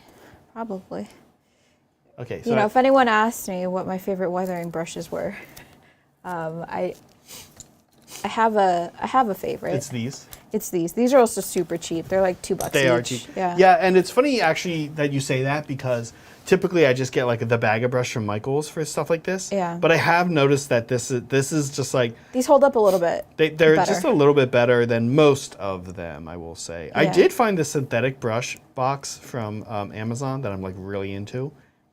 And honestly, it's for the reason you and I have talked about. It's because the bristles are super long on a bunch of them. Mm-hmm. They have this, they like label all of them, and it comes with like a ton. And the ones that are called liner brushes have really long bristles, and they're like amazing. It's pretty much all I use. They're meant for like pinstriping on either paper or cars and stuff. Like if you look up like car pinstriping videos or whatever, you'll see that the bristles on those brushes are like super long. And that's just how you can like really easily get straight lines. Now, while I look up not broken chefs, Ogre Barbarian, I also want to read. Rudy said, thank you, Rudy. I'm humbled that my work was posted on stream. For my Hobby Time viewers, fontmeme.com generates graffiti fonts. I typed in my text and copied the result, used a paint pen and black Templar contrast paint for the dripping effect. Oh, okay, so you're talking literally about the weird spray paint thing I was talking about. Yeah, because it looked exceptionally well done. Like it looked like I don't think I could freehand that. Maybe you could, Rudy. But I was like, it looks like very intentionally nice and messy. Yeah, it looked like graffiti. Yeah. Okay, what am I looking for here? Ogre Barbarian. Let's see. Where am I looking? Let's see. It's Hobby Titans Talk. Okay. Thank you. Yeah, Rudy, thank you once again. And of course, it was a pleasure. You've been sending so much stuff in, and we'd like to do that more anyway because we have a lot of you folks just send a ton of stuff in, and I kind of feel like there's often times where we go, I can only pick like one or two of these pictures, right. But I want to show everything off. So, yeah, there's always a thing. We'll always push it. Join the Discord. Post your pictures there. The more finished the product, more likely it is that we will feature it. And also, what we would like to see is people putting their names on their pictures. It's helpful. Yeah.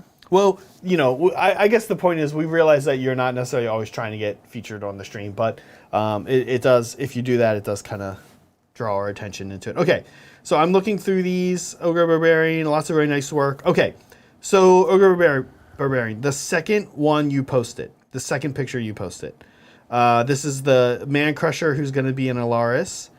I think my advice is a general thing that you should do more on your models. So the second one, the picture you posted, it's the Man Crusher. And in this picture, we see the bone on his club. Nice, really nice. I'm going to put it here so Kat can see as well. The way you dry brush that bone is how you need to highlight up like the purple armor a little bit more, I think. I would suggest. So like that bone, that skull, that's your benchmark. Yeah, of your contrast levels that you want. And that's like everything. When I look at this model, I'm like the thing you did the best on was that bone. And I think that's what's missing on the purple armor and on the skin and on the gun is like so I think your purple armor and the gun, you can probably accomplish it with a dry brush. The skin,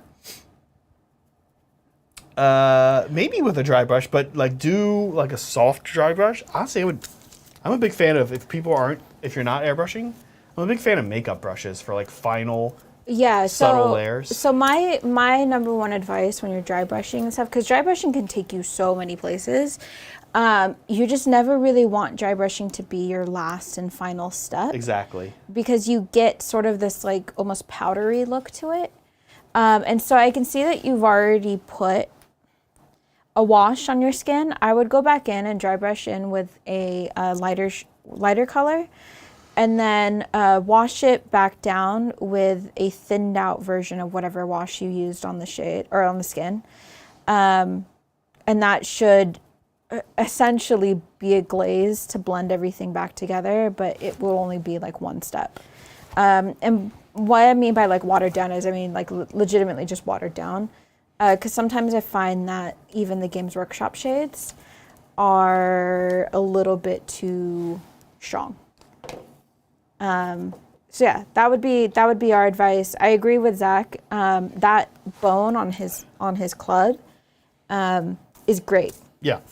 I like it a lot. That's like you just got to get that level on the rest in of the everywhere model. else. Yeah. Yeah. And that's it. I think like that would be you leveling up in a way that's like gonna make these guys look quite awesome. Yeah. Yeah. The skull looks very good. Yeah, this is fun. I actually haven't seen these yet. You've been chatting about them a lot, and I haven't really looked at them, but I'm kind of loving it. Nice. Yeah. Thank you. Awesome job. Yeah. Okay. Wait. I need to jump in here. So, do you want to pour me a little bit? Wait. Do we have enough to share? Yeah, we have plenty to share. Okay. Plenty to share. I'm also being careful not to dip this brush, like this like super tainted brush, into my water. I'm just dipping it into here if I feel like I need to thin it out a little bit. So, okay. Yeah. That's like the water, the dip. Yeah. All right. So wait, that just could have been water. Why did I do that? Okay. So let me see what this process is here. Yeah. So I am taking loaded brush with the pigment and everything like that. Okay. And then I am touching it to a spot to like put down more of the just deposit, because that's honestly what it is. Yeah. And then I will wet this other like blank brush in just plain water. Wet with clean water? Or clean water. Clean water, okay. And then I'll stipple it out on the edges and stuff, just to spread it out a little bit. And I think that it does a pretty good job, honestly. Oh, okay, yeah. Yeah, this is like Adrian making enamel deposits before I think he even knew what enamel deposits were. So. We do that a lot, though, right? When we're hobbying, we're like, I found out something that other people have been doing, and I'm just doing it a slightly different way, or yeah. Yeah.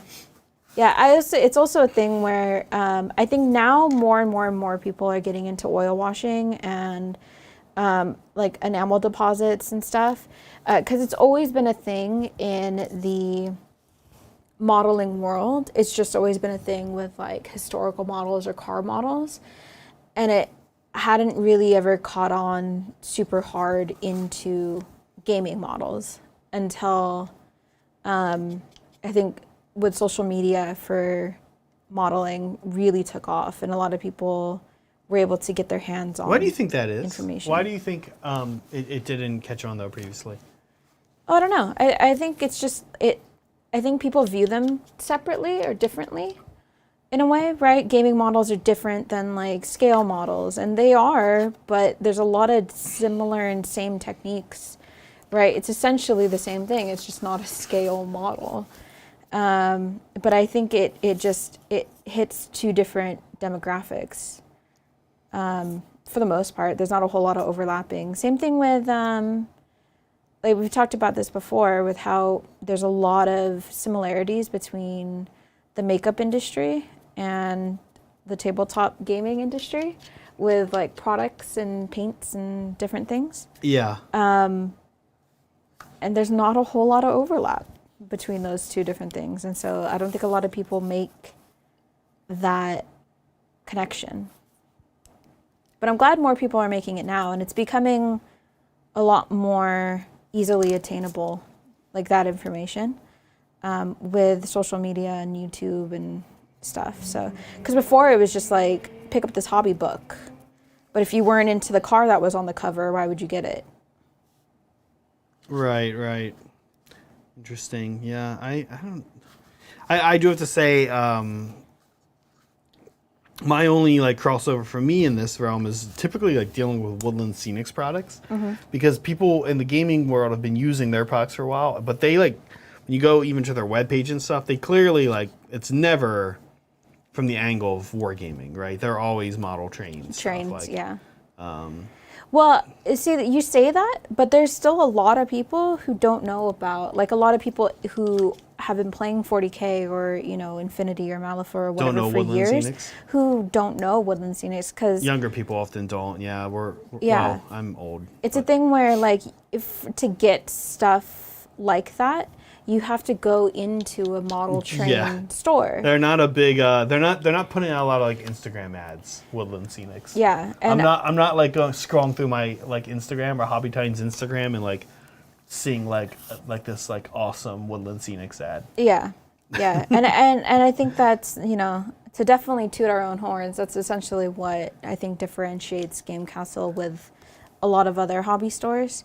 Is we carry such a huge variety of stuff that, You guys like, carry Woodland Scenics. we carry Woodland Scenics, we carry AK. We were one of the first hobby stores in America to carry AK.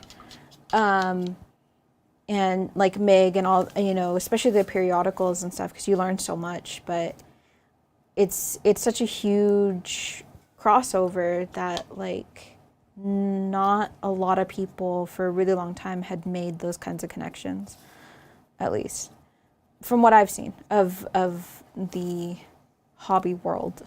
Yeah, I definitely feel like the model train world and like the, especially like Games Workshop are fairly separate, and even historicals. I don't know. I don't know a lot of people that play them, if I'm honest. Yeah, and I mean, I see them happening sometimes, like a Game Castle, but like I don't. It's not interesting to you. Yeah. No, I get it. I definitely get it. It's also why a lot of hobby brands like AK for a really long time only had historical paint lines. And they geared themselves also more to historical communities and stuff. Yeah. Because that was where they were big, and that's, you know, what their interests lied in. So. Yeah. I know. I've joked on stream multiple times about like going in to get a paint and like looking at a line I don't normally get, and it's like, here's what the Italian infantry in Morocco wore. And here's French blue. And I'm like, no, but sometimes even crazier than that. Like they have years on them, or like theater of war, North Africa. Like I'm like, what the heck? Yeah. But then that's very important, getting like the colors right, the shades right for the year of whatever like tank or plane or car you're trying to make. You're trying to get historical accuracy, and that's super huge. All right, let's look at Adrian's guy and compare him to our guy and see what's happening. All three. Let's do a comparison and see what needs to happen. Okay. With the understanding that maybe Adrian is wrong as well. Okay, let's do a zoom. Here we go. Okay, so you're looking at all three of them. You have the best view. How do we compare? What do I need to do? What do you need to do? What does Adrian need to do? What's the takeaway here? I don't think I'm putting it on like as fuzzily as much as you are. Yeah. I think I might be blending it out a bit too much. I like what I'm going for though, so I might honestly just change this one. Okay. And just blend it out a little bit more. Okay. But yeah, it's hard to compare them because like some of them have like all these crazy things on them. And Yeah. That one obviously doesn't. So to do the blending out, that's what you're doing with the second brush. Yeah, with the cleaner brush, yeah. Okay. Yeah, I'm going to do a little bit more of that as well now. And it's wet when you're doing it, right? Yeah. Yeah, okay. It's not like sopping wet. I'm dabbing it off a little bit, but it is not a dry brush, yeah. Okay. Thank you, Mortifactos Miko. Hey, Zach, how do you approach a new terrain set for a 40K board? How many pieces? What sizes, shapes, keywords? How do you balance immersion versus versatility? Thank you. This is a very good question. I feel like I could probably talk for a really long time on this. Your specific question is, so let me, I guess I could answer some of your specifics, but the very first part is how do I approach it? I almost always approach it from like an idea I have of something that I want to do. And typically, we've kind of talked about this before in chat, I usually kind of do what is the natural setting? And the natural setting could be, well, maybe it's a city, so in that case, like it's not exactly a natural setting.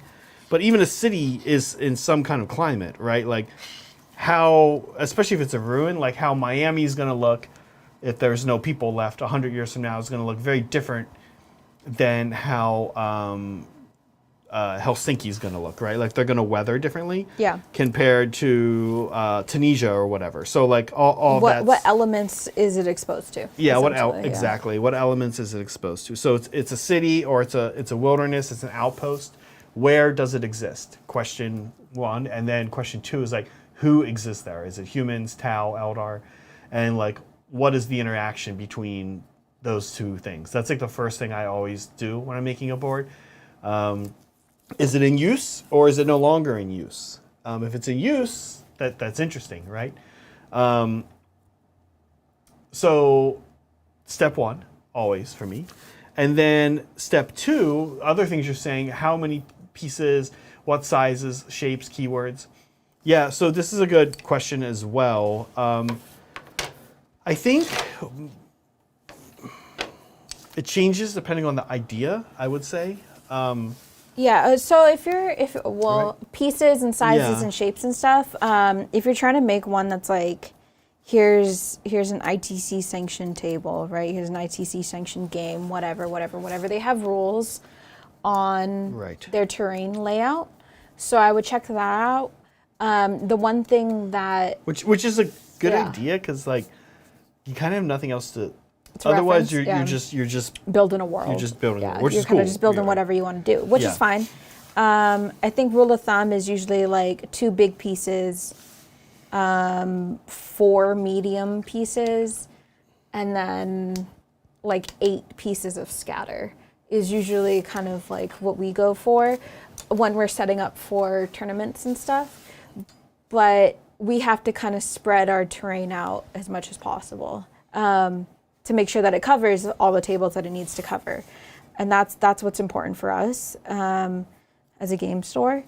But really, you can kind of have as much scatter as you really want, as long as it's not like impeding gameplay. Yeah.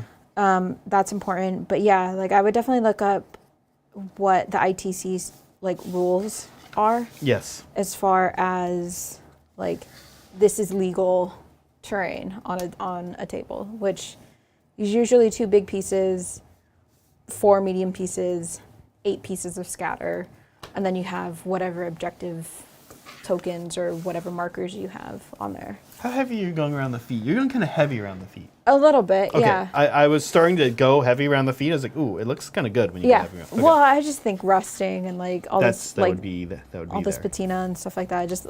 I like it. It looks really cool, but yeah. Miko, so here's what I do. First of all, most of my boards I think of a centerpiece. I always like to have a centerpiece, and when I make a centerpiece, I'll be honest with you, it's probably the one part that I care the least about, like rules interactions. But I have changed a lot, especially since I'm making terrain that's going to get used on the Titan stream, because we want to make games that are like good and interesting. So the terrain cannot. We always want to not sacrifice anything. We don't want to sacrifice anything. We want the game to be cool and interesting, and balanced, and then also look cool. So I do a lot of with the centerpiece. I do a lot of planning about like how can I make it look cool and do what I want it to do and still have good rules. And honestly, I like the 8th and 9th ed rules for 40K because Ken and I have been talking about this. One of the things that's nice about some of the rules is like when they almost don't do anything, or when all you have to do is make something 5 inches tall to block line of sight, you can now build whatever you want, and just one part of it has to be 5 inches tall, and you're like, cool, now it functions for the game. Yeah. And if you're a person that like needs, like if you're like, oh, it breaks my immersion that this, for the Eldar board we made, I basically used the webway portal to be 5 inches tall. You kind of it doesn't make sense that is Blocks would block my sight. Like, I don't know, use your imagination, right? I guess that's what I would say. Yeah. So I think I typically, I do kind of start by saying like how many. This is a really good question, Miko, because there's two answers to it. One answer is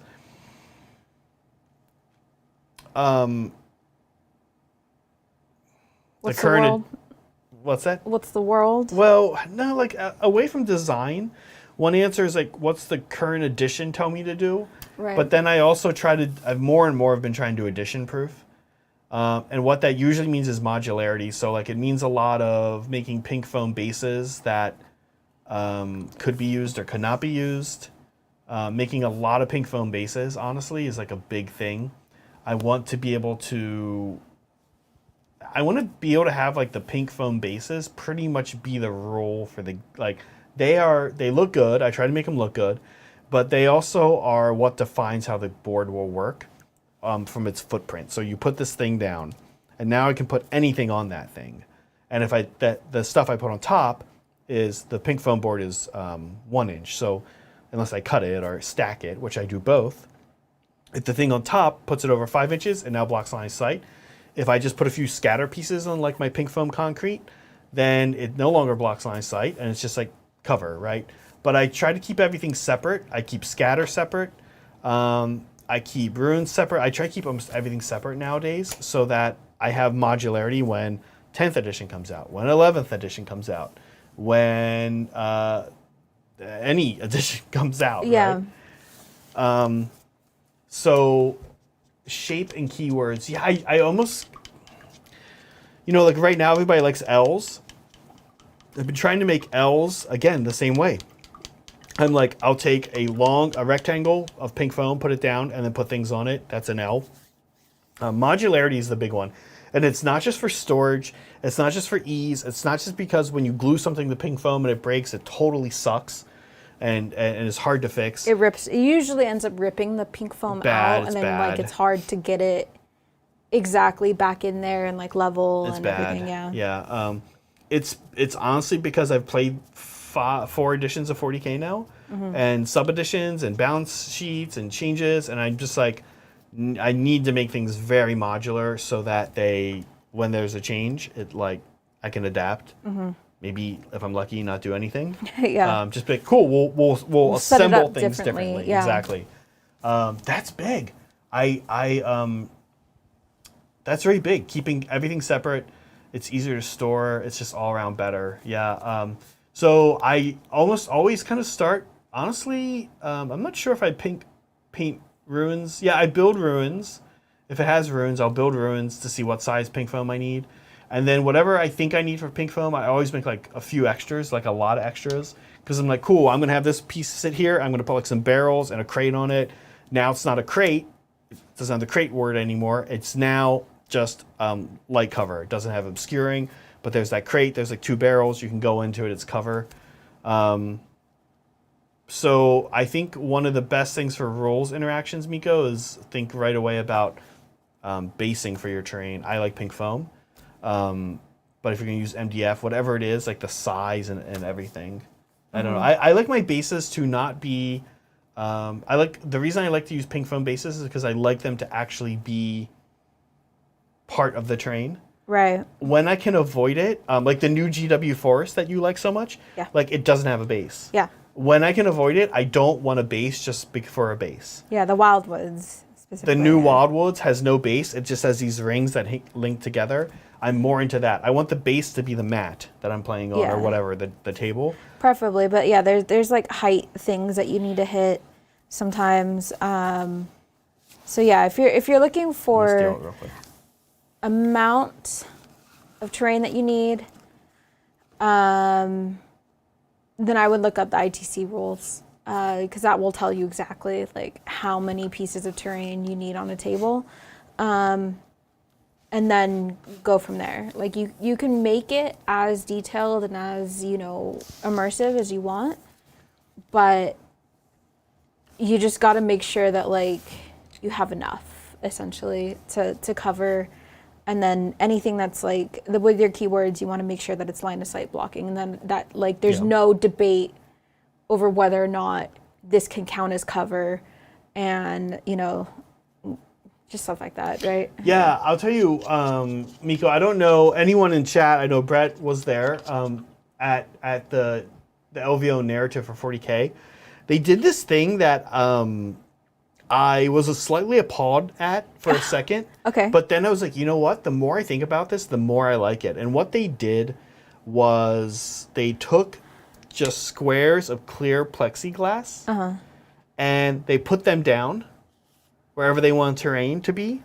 And then they just went boom, boom, boom, and put whatever they want on it. Okay. Like they put the ruins chunks, or they put like scatter, whatever it was. And it wasn't glued on or anything. Right. And I was like, God, this looks awful. And then I was like, you know what? Actually, once you start playing, you ignore the plexiglass. You kind of visually ignore it. But instead, you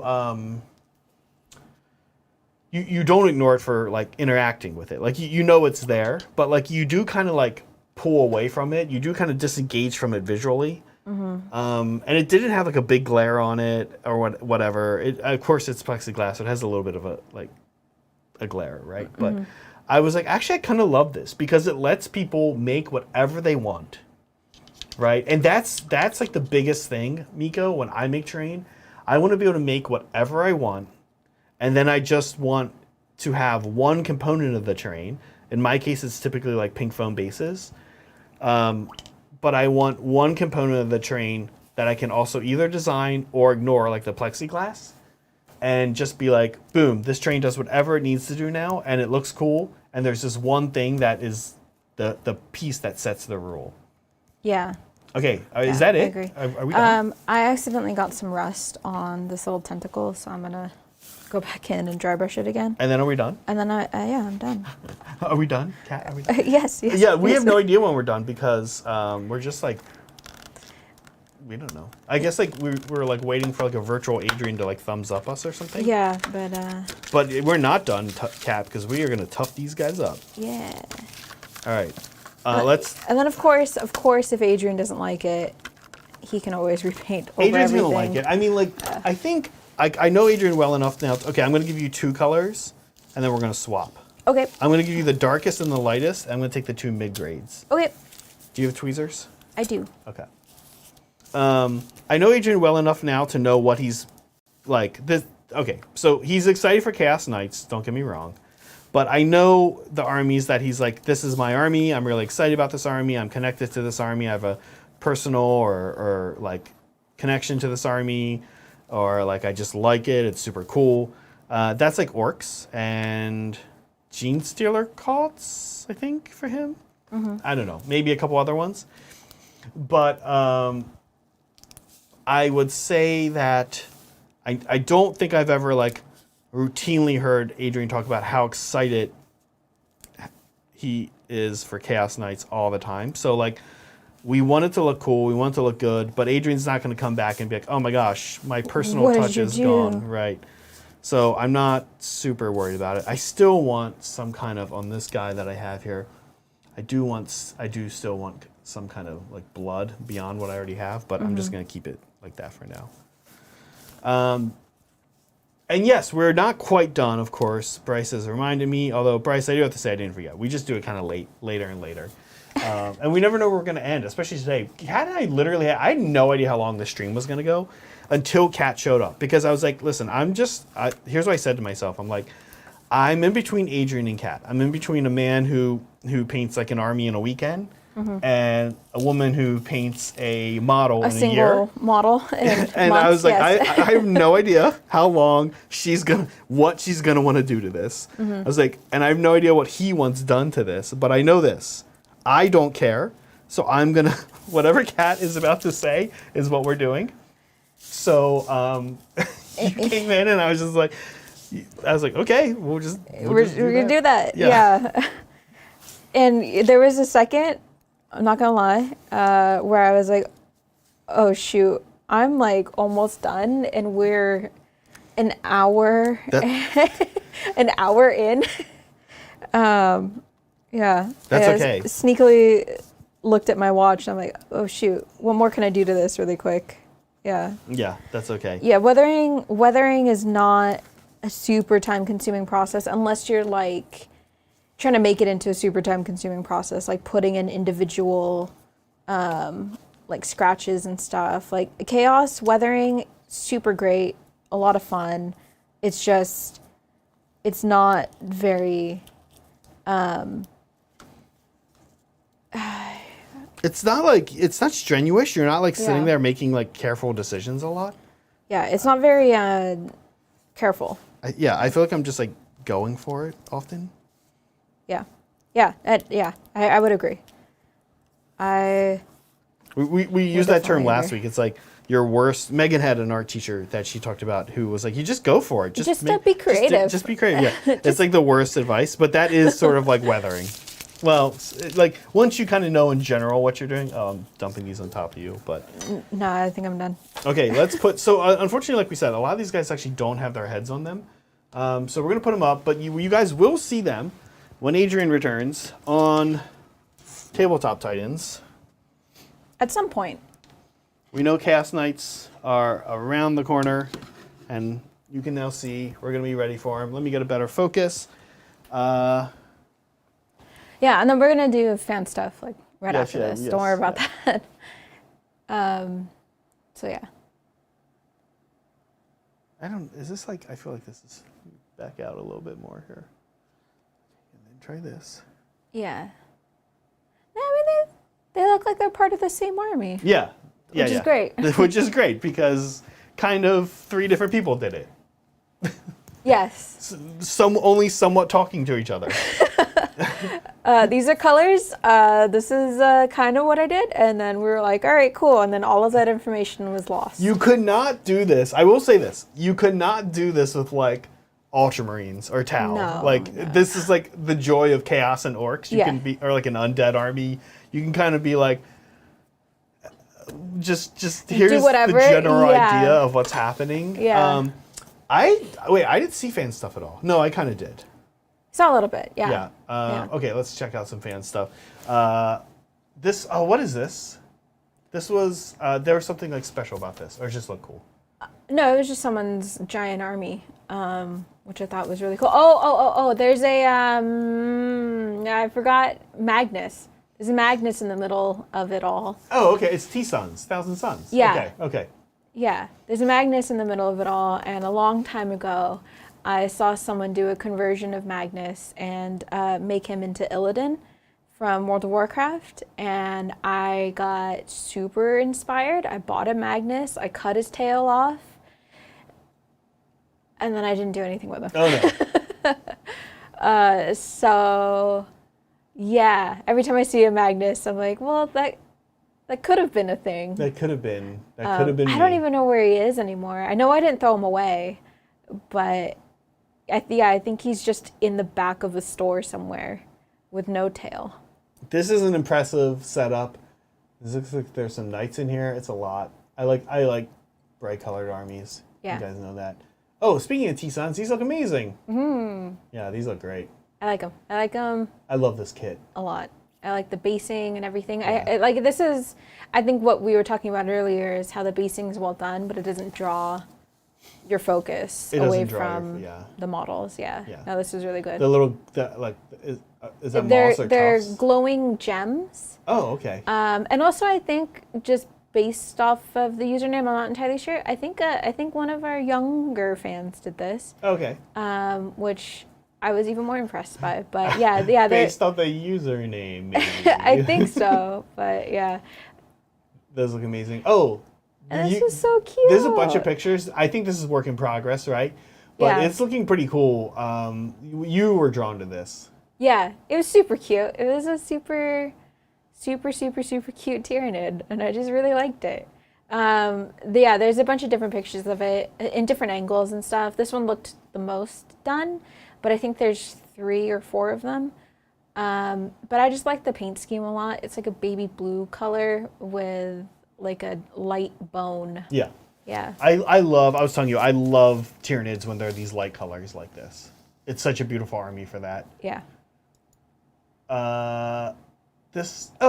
Speaking of Tyranids. Yes. Oh, yes. This looks great. Yeah.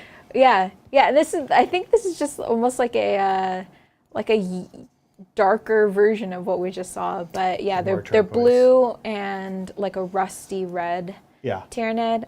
I liked them. I like the color scheme a lot, and I can't wait to see these done. But yeah. I love down in if you're watching here down in the bottom right, the Maliceptor. The Maliceptor model, whatever.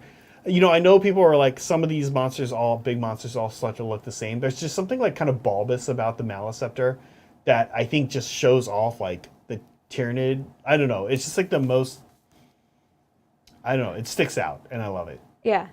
Yeah. I'm sorry. It's just Kiddo Crew was a person who I was saying was young. Oh no, Kiddo but Crew. Yeah, I'm sorry. And Kiddo Crew, I know you DM me. I haven't responded yet. It's all fine. Everything's fine. I'll message you back. Everything's great and everything's fine. Everything's fine. Yeah.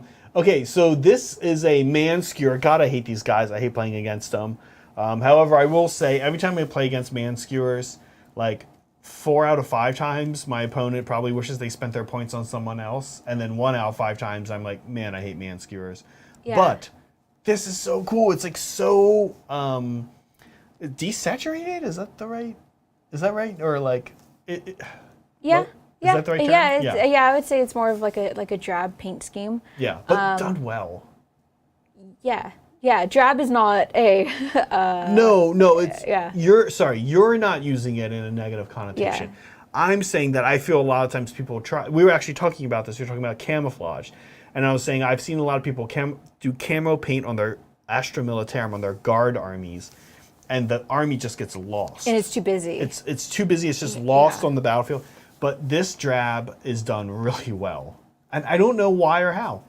Yeah. I actually don't know what it is. Yeah, there was a couple pictures of them. I just thought that these were painted up to like such a beautiful high level that I was like immediately, yes, I want to show this off. This is really cool. So yeah, good job. Yeah, it looks very nice. Oh, Kiddo Crew. Okay, so Kiddo Crew. Since you're saying this in chat, yeah, he messaged me. Some of his stuff was stolen, and then the other night I messaged him because. Like when Seth had his stuff stolen, we posted it here, and we will Kiddo Crew for next week, or I'll chat with you and see what you're comfortable with. But because it can help, you know, if somebody sees it like in a nearby city or something, they can be like, hey, that looks familiar or whatever. Yeah. You never know. I think it's why not, right? But I guess you know, Kiddo Crew didn't know on Discord who I was, so he was like, "Who is this? Like, how do you know my stuff got stolen?" And I was like, it was like right before we went to bed. I was like, I just gotta tell him I saw that he made a post, and then in the morning, it was like, "Hey, oh my god, I'm so sorry, man. I didn't know that was you." Yeah. Maybe without my Kragnos picture would have tipped you off, Kiddo Crew. I'm just kidding. You can't really tell what a Discord picture is, really. They're too small. Oh man, Kat and I had a discussion. A discussion. This person posted 3 models up close and a full like small army shot. And the small army shot was very good, but we didn't think it was the best photo, the best lit photo. And the 3 models were amazing. I guess we went with this one.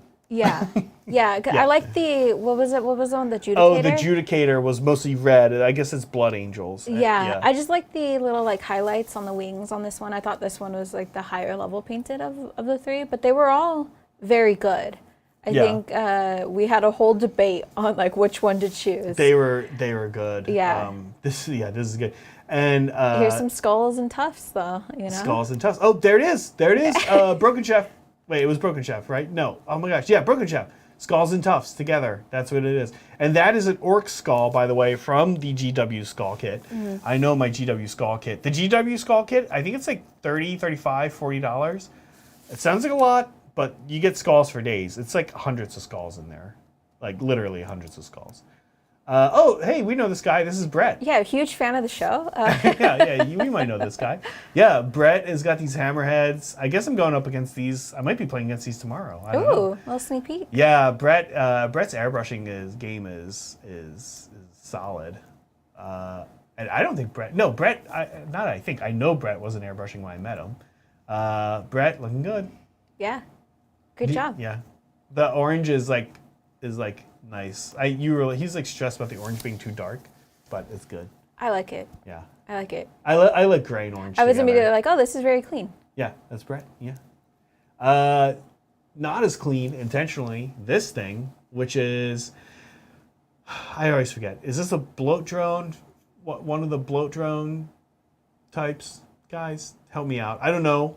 It's a tricopter. It's there's like 2 types that they have, and this is actually I don't even know, but it looks amazing and it's so nurgly. Yeah, there were other pictures of this army as well too. I liked this one because I just thought the kit was really cool, even though I don't know what it is. But yeah, very nurgle. Is like a tree being used as the stem, or tentacles or something? Yeah. Okay. Yeah. Which I like, and I was having this discussion with Seth the other day because we were looking at terrain and like different tables on Pinterest. Yeah.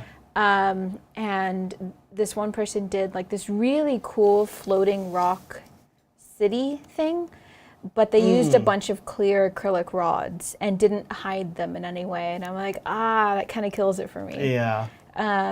It was really nice, and it had LEDs and everything in it, but I'm like, I'd rather just put like a waterfall there or something. Right. Like, hide it. Yeah, it's almost interesting to try to think of ways you can do that, right? Like, what can you do? I don't know if you saw, Kat, but I ended up so I got this pack of tiny little trees.